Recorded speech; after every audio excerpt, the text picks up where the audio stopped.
देंगे हुजूर देंगे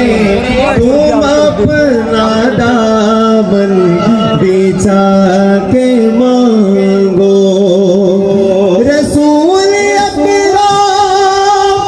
की नात खालिद ज़माने भर को सुना चुके हो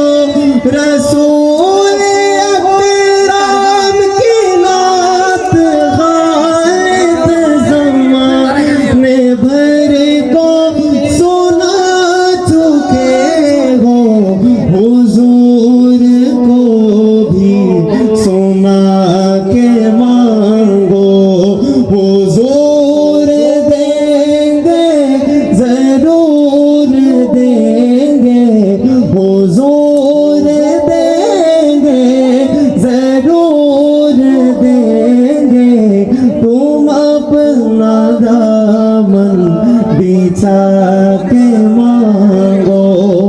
হাদিস শরীফের মধ্যে আল্লাহ রাসূল খুদ নিজে বলছেন যে আনা কাসিমুন ওয়াল্লাহু ইউতি আমি বন্টনকারী আল্লাহ আমাকে দান করেন তো যিনি দান করেন ওনার কাছে চাওয়া যাবে না সবাই বলেন না চাওয়া যাবে সবাই সাথে পড়েন না তু আপনা দামন বিছা কে মাঙ্গো হুজুর দেंगे